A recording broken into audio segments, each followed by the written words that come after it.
रहीम। आज हमने देखना है इम्यूनोहिस्टोकेमिस्ट्री।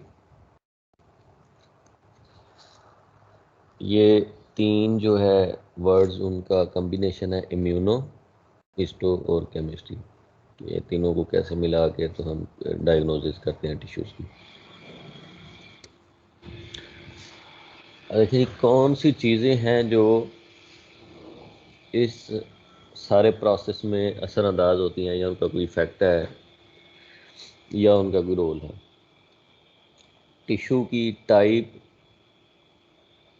उसका साइज़, उसकी थिकनेस, ये सारी चीज़ें इस पे असरअंदाज होंगी। या हमने पहले भी जो रूटीन की हिस्टोपैथोलॉजी पढ़ी है उसमें भी ये चीज़ मैटर करती है। फिर है कि हम टारगेट साइट हमारी क्या है, कौन सी टारगेट साइट है जिसके वो हम रिजल्ट अचीव करना चाहते हैं, और वो कितनी अवेलेबल है। फॉर एग्जांपल अगर कोई एंटीबॉडी है तो वो कितनी अवेलेबल है, उसकी लोकलाइजेशन क्या है, किस जगह पे है, वो आया कि सेल के ऊपर है या सेल के अंदर है। फिर है एपिटोप, इसमें confirmation depending availability and post translation modification, ये जितनी होंगी एपिटोप की रिट्रीवल के लिए ये भी इंपॉर्टेंट होगी। ये हम कैसे रिट्रीव करते हैं ये आगे हम पढ़ेंगे ना प्रोसेस में। सैंपल हमने प्रोसेस प्रिपेयर करना है जी, पैराफिन एम्बेडेड हो सकता है या फ्रोजन सेक्शन भी हो सकता है, जिस तरह से हमने फ्रोजन सेक्शनिंग में पढ़ा था। वो ये दोनों चीज़ों में भी फ़र्क हो सकता है रिजल्ट्स में। फिक्सेशन मेथड हमने कौन सा यूज़ किया, उसको परफ्यूज़ किया गया या उसको इमर्ज किया गया। फिक्सेटिव हमने यूज़ कौन सा किया। फिर हमने ब्लॉकिंग बफर कौन सा यूज़ किया। ब्लॉकिंग बफर होता है जो नॉन स्पेसिफिक एंटीजन्स या एंटीबॉडीज़ को रोकता है, ताकि सिर्फ हमें रिजल्ट अचीव हो, नॉन स्पेसिफिक बाइंडिंग ना हो। ठीक है, वो हमने कौन सा यूज़ किया।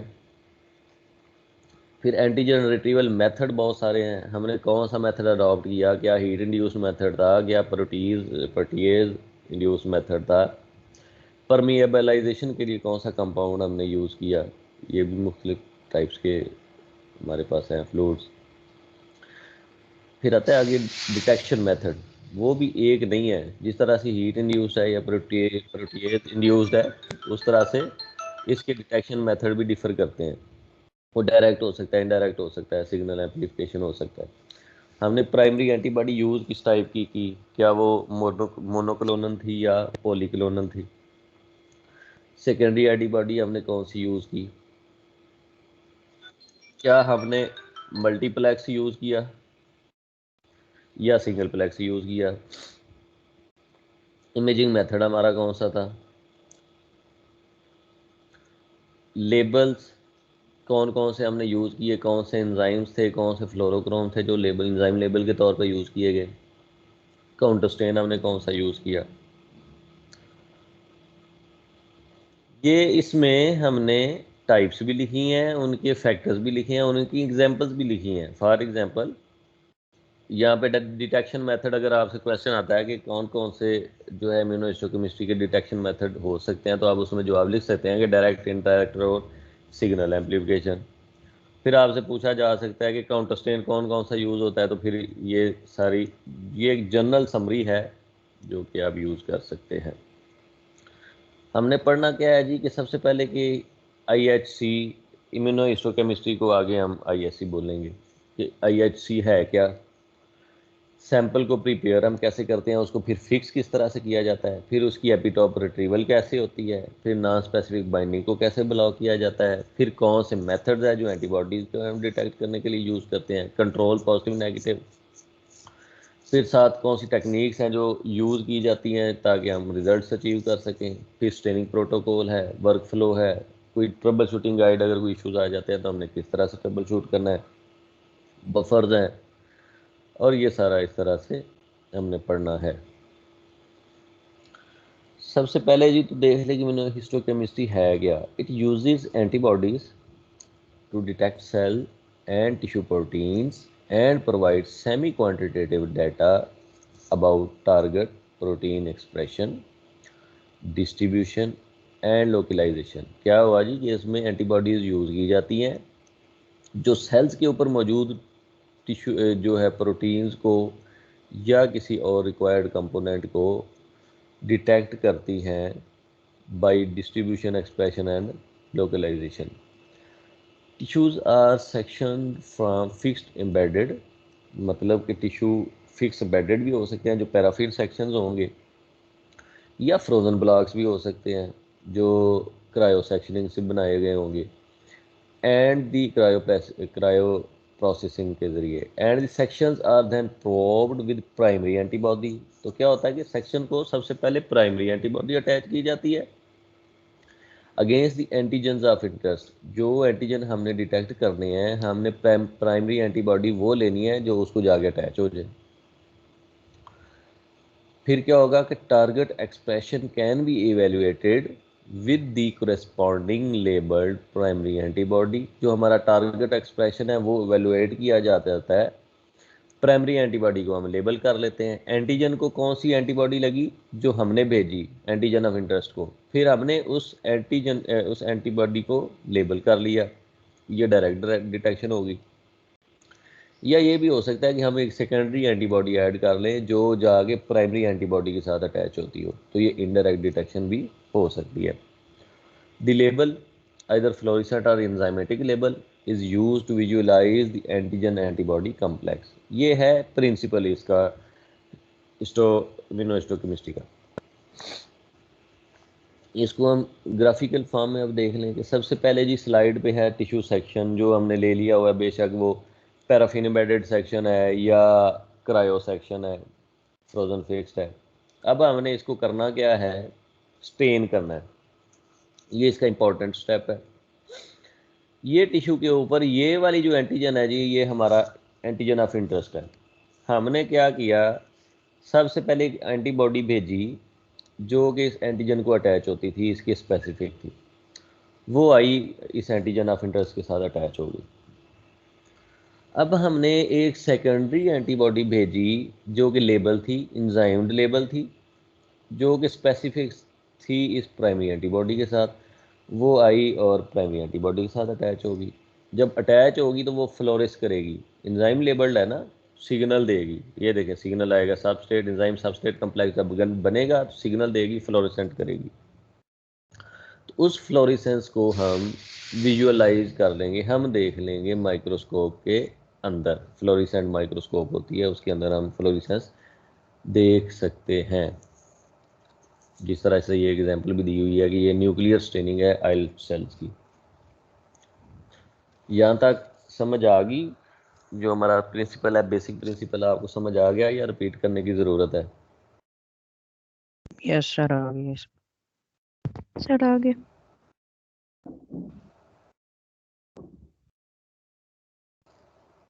Okay. In this multi step application, ये एक मल्टी स्टेप एप्लीकेशन है। ये जो हमने प्रोसेस अभी डिस्कस किया है ये इनडायरेक्ट मेथड था। डायरेक्ट ये होता है कि जो प्राइमरी एंटीबॉडी है वही लेबल कर दी जाती, तो फिर ये डायरेक्ट मेथड हो जाता। लेकिन ये अभी जो हमने देखा ये इनडायरेक्ट मेथड है जिसमें सेकेंडरी एंटीबॉडी ऐड की गई। ये एक मल्टी स्टेप एप्लीकेशन है। Staining may be influenced by multiple variables and requires the careful optimization of new assays for each target antigen। इसकी एग्जांपल क्या हुई, when we are investigating a high abundance protein, for example कोई हम high abundance protein ले रहे हैं, देख रहे हैं, डिटेक्ट कर रहे हैं किसी फॉर्मलिन के फिक्स टिश्यू के अंदर, the protocol may include a heat induced antigen retrieval step and use a directly labeled primary antibody। अगर हम कोई प्रोटीन देखना चाह रहे हैं किसी फॉर्मलिन फिक्स टिश्यू के अंदर, तो उसमें heat induce antigen retrieval method हो सकता है यूज हो, और प्राइमरी एंटीबॉडी लेबल कर दी जाए, सेकेंडरी ना डाली जाए। एक और एग्जांपल ये हो सकती है कि the optimal protocol for staining a low abundance protein. कोई ऐसी प्रोटीन जो बड़ी थोड़ी है उसके अंदर, टिश्यू के अंदर, सेल के अंदर, और वो ऐसे सेल हैं जो मेथनॉल फिक्स्ड हैं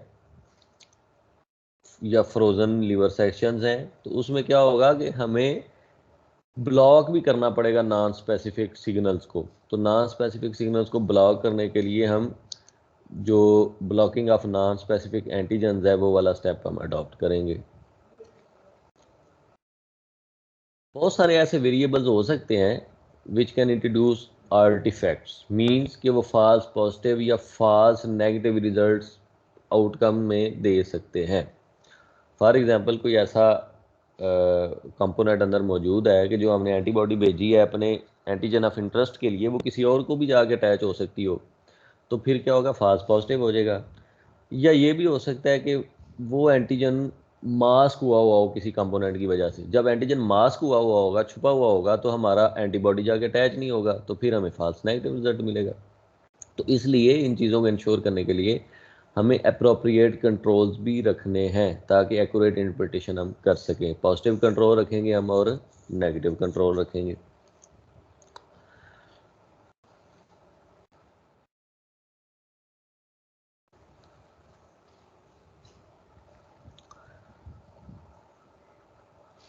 अब बात आ गई कि हमने सैंपल को प्रिपेयर किस तरह से करना है, उसको फिक्स किस तरह से करना है।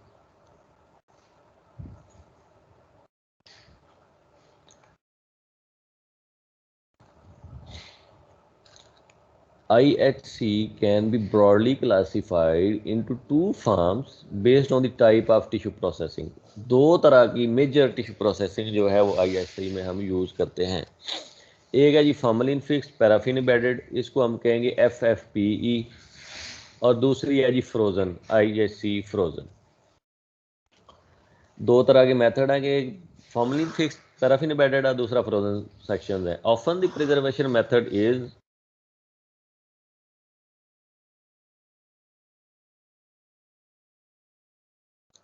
often the preservation method is closely associated with the type of fixation। जो हमारा प्रिजर्वेशन मेथड है वो यही है कि कौन सी हमने फिक्सेशन यूज़ की है, डेफिनेटली उसके रेलिवेंट ही होगा। तो formalin fix tissues are commonly paraffin embedded, कि अगर हमने टिश्यू फॉर्मलिन में फिक्स किया हुआ है तो उसको हम एम्बेड जो है वो पैराफिन के साथ ही करेंगे, और अगर फ्रोजन टिश्यू है तो उसको हम पैराफिन के साथ एम्बेड नहीं करेंगे। इन दोनों में मेजर डिफरेंसेस क्या है?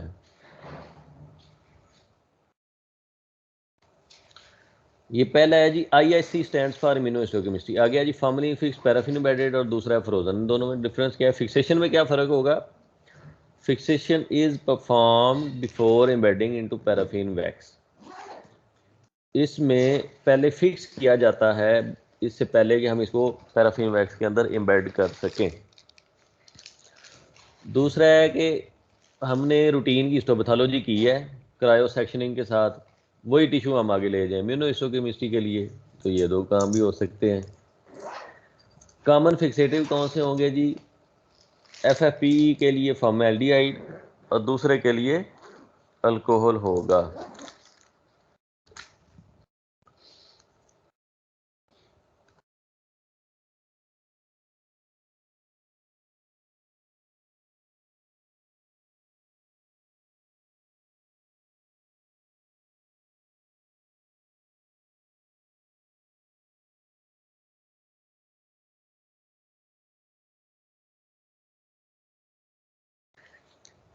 अच्छा जी, सेक्शनिंग हम किस तरह से कर सकते हैं? जो रूटीन का एम्बेडेड FFPE है उसको हम माइक्रोटोम जो हम हिस्टोपैथोलॉजी में यूज़ करते हैं उसी से ही करेंगे। 4 से 10 माइक्रोमीटर के हम सेक्शन लेंगे।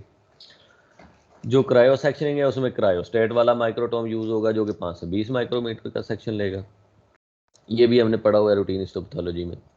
स्टोरेज, जो FFP सेक्शन है वो हम लंबे अरसे के लिए स्टोर हम उनको कर सकते हैं बिफोर कि उनकी कोई चीज़ डैमेज हो। जो क्रायो है वो बिल्कुल इस तरह से है, कोई चीज़ जैसे हमने जमाई हुई हो, जो जब टेम्परेचर रेज होगा तो वो अपनी प्रिजर्वेटिव जो है वो प्रिजर्वेशन कायम नहीं रख पाएगी। तो जो स्टोरेज है FFP ही वो है 4 weeks due to loss of antigenic epitopes के हम 4 वीक्स रख सकते हैं, लेकिन इससे भी ज़्यादा नहीं रख सकते क्योंकि इसके ऊपर एंटीजन है हमने जो डिटेक्ट करने हैं IHC के अंदर। हमने इसमें टिश्यू के कंपोनेंट नहीं देखने कि न्यूक्लियस किस तरह का नज़र आ रहा है, साइटोप्लाज्म किस तरह का नज़र आ रहा है। तो 4 वीक्स ये हम रख सकते हैं। और अगर फ्रेश कट सेक्शंस हैं तो 1 महीना हम उनको रख सकते हैं, लेकिन 1 महीने से ज़्यादा हम उनको डिटेक्ट नहीं कर पाएंगे, उनके रिजल्ट्स हमें नहीं आएंगे। और अगर हमने बहुत ज़्यादा लंबी स्टोरेज करनी है या हमने सेक्शन कहीं बाहर के मुल्क भेजने हैं, वहाँ से रिजल्ट्स आने हैं, तो उसको हमें क्या करना पड़ेगा कि coating of slides in paraffin, उनको फिर इर्द गिर्द से स्लाइड को हम पैराफिन में कोट कर देंगे, फिर ज़्यादा अरसा निकाल जाएंगे। 12 महीना रिकमेंडेड है। और दूसरा शॉर्ट टर्म है। और अगर हम इसको -80 पे रख दें टिश्यू को जो फ्रोज़न है, तो वो फिर 1 साल निकाल सकता है। क्यों? उसकी वजह ये है कि जो फ्रोज़न सेक्शनिंग है इसमें एंटीजन्स डैमेज नहीं होते। जो हमारा दूसरा प्रोसेस है उसमें हम हीट कर रहे हैं ना, पैराफिन जब एम्बेड करनी है तो उसको 65 डिग्री पे हीट कर रहे हैं, तो वहाँ पे एंटीजन डैमेज होने का खतरा होता है। जो फ्रोज़न सेक्शन है वहाँ पे एंटीजन डैमेज नहीं होते, लेकिन उसको हमने -80 पे रखना होगा तो फिर 1 साल टिश्यू निकाल सकता है। दोनों के डिफरेंट एडवांटेज हैं। जो है जी FFPE, वो है ease of handling, morphology preserve रखता है, और ब्लॉक लंबे अरसे के लिए हम स्टोर भी कर सकते हैं और ज़्यादा हमारा एक्सपेंस भी नहीं होगा। दूसरा जो फ्रोज़न है वो एंजाइम्स और एंटीजन्स को ज़्यादा प्रिजर्व रखता है। जो फॉर्मलिन वाला है वो मॉर्फोलॉजी ज़्यादा प्रिजर्व करता है, एंटीजन कम प्रिजर्व करता है। जो फ्रोज़न है वो एंजाइम और एंटीजन को ज़्यादा प्रिजर्व कर सकता है। इसमें जो प्रोटीन की पोस्ट ट्रांसलेशनल मॉडिफिकेशंस हैं, प्रोटीन्स की आगे मॉडिफिकेशंस होती हैं जब वो बन जाती हैं, या DNA RNA की मॉडिफिकेशन है, यहाँ तक हम चेक कर सकते हैं। अब दोनों की लिमिटेशंस भी हैं कि जो फॉर्मलिन है उसका फिक्सेशन टाइम कोई फिक्स नहीं है, वो वेरिएबल है, और एपिटॉप्स को मास्क कर सकती है। जो हमने डिटेक्ट करना है उनको मास्क भी कर सकती है। हो सकता है कि एंटीबॉडी सही जाके अटैच ना हो। फिर फ्रोजन में आया कि less optimal for studying structural morphology. इसमें स्ट्रक्चर बहुत ज़्यादा उतना अच्छा नहीं है जितना फॉर्मलिन में है, लेकिन इसमें एंजाइम्स और एंटीजन ज़्यादा अच्छे प्रिजर्व होंगे और आइस क्रिस्टल्स भी बन सकते हैं टिश्यूज़ के अंदर, क्योंकि हम -80 पे लेके जा रहे हैं।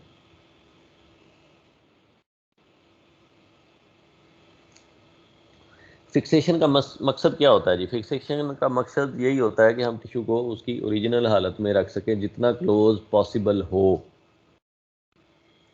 और उसके जो एंटीजन्स हैं, जो उसके ऊपर एंजाइम्स हैं, वो भी हम सेव रख सकें, ताकि उनको ही तो हमने डिटेक्ट करना है। अगर हम बेस्ट रिजल्ट्स अचीव करना चाहते हैं तो the tissue should undergo rapid and uniform fixation. जितना अच्छा फिक्सेशन होगा, जितना होमोजीनियस फिक्सेशन होगी, और जितनी जल्दी हम फिक्सेशन करेंगे उतने ही हमारे एंटीजन सेव रहेंगे। फॉर एग्जांपल, अगर हमने पूरे एनिमल को फिक्स करना है, कोई माउस है, तो उसको हम क्या करेंगे? परफ्यूज़ करेंगे। परफ्यूज़ क्या मतलब कि उसको हम फिक्सेटिव फ्लूइड लगा देंगे कि और वो पूरे उसके एनिमल के अंदर फैल जाएगा और ज़ाहिर वो फिक्स हो जाएगा। जो उसका वेस्कुलर नेटवर्क है उसके ज़रिए से फिक्सेशन फ्लूइड उसके पूरे जिस्म में, बॉडी में चला जाएगा। It is the preferred method for tissues from small animals, including mice and rats. दूसरी टेक्निक हम क्या यूज़ कर सकते हैं कि डाइसेक्ट कर लें टिश्यू को, जिस तरह से गाजर काटते हैं उस तरह से हम उसको काट लें और इमर्स कर दें फिक्सेटिव के अंदर इमीडिएटली आफ्टर कलेक्शन।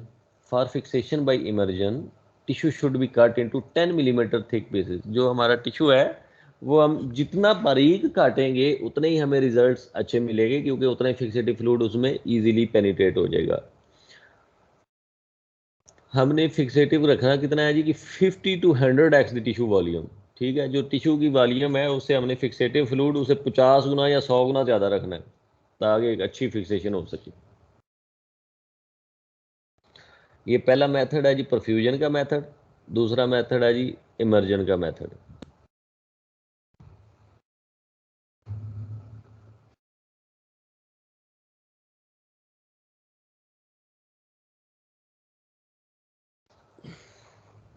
कौन से रूटीन के फिक्सेटिव्स हैं जो हम यूज़ करते हैं?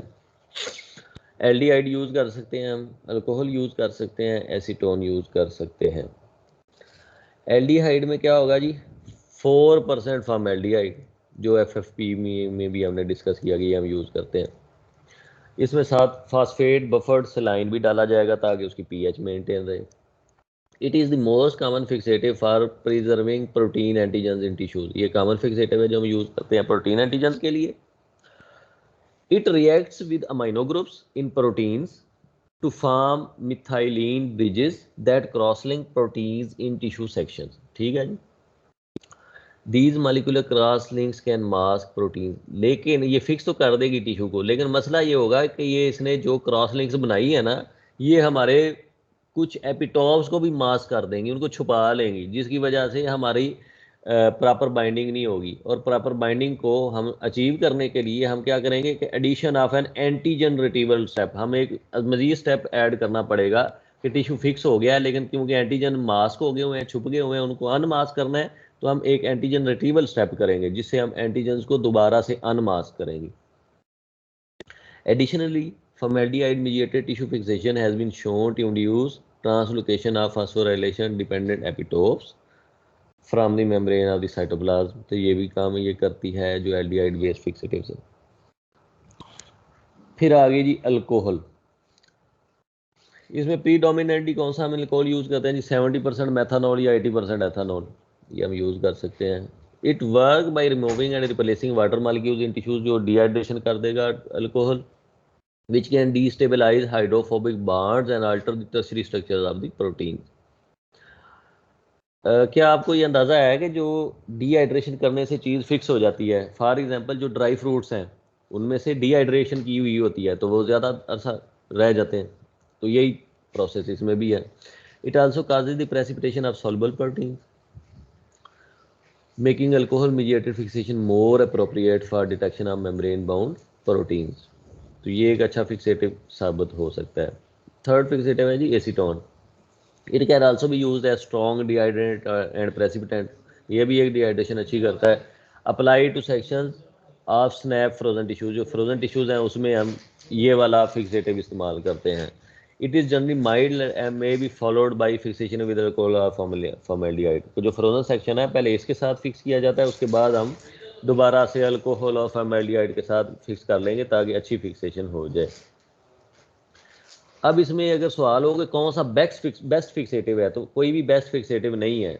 हमें देखना होता है कि एक्चुअली हमने डिटेक्ट क्या करना है, हमारा टिश्यू क्या है, हमारा प्रोसेस क्या है, हमने आगे डिटेक्शन मेथड कौन सा यूज़ करना है, हमारे एंटीजन रिट्रीवल मेथड कौन सा है। ये सारी चीज़ें देखने के बाद हम देखेंगे कि हमने फिक्सेटिव कौन सा यूज़ करना है। हर फिक्सेटिव का डिफरेंट टाइम ऑफ फिक्सेशन है, हर फिक्सेटिव की डिफरेंट फ़ायदे और नुकसान है। तो ये सारी चीज़ें देख के उसके बाद हमने अपना एक फैसला करना होता है कि कौन सा फिक्सेटिव यूज़ करेंगे। अच्छा जी, फॉर्मेल्डिहाइड और पैराफॉर्मेल्डिहाइड में फ़र्क क्या है असल में?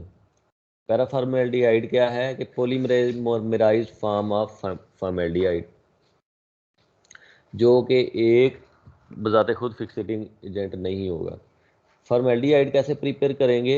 Dissolving paraformaldehyde in phosphate buffer saline using heat and sodium hydroxide, ये हम फॉर्मेल्डिहाइड बना लेंगे। फॉर्मलिन क्या है? सैचुरेटेड फॉर्मेल्डिहाइड सोल्यूशन है, जो कि आम हम कमर्शियल फार्मलिन जो लेते हैं उसके अंदर यूज़ होता है। और 10% सोल्यूशन जो है हम यूज़ करते हैं फिक्सेशन के लिए। ये एक्चुअली होता क्या है? 10% फार्मलिन सोल्यूशन क्या है? 3.7% ऑफ फॉर्मेल्डिहाइड सोल्यूशन। ये बात समझ आई है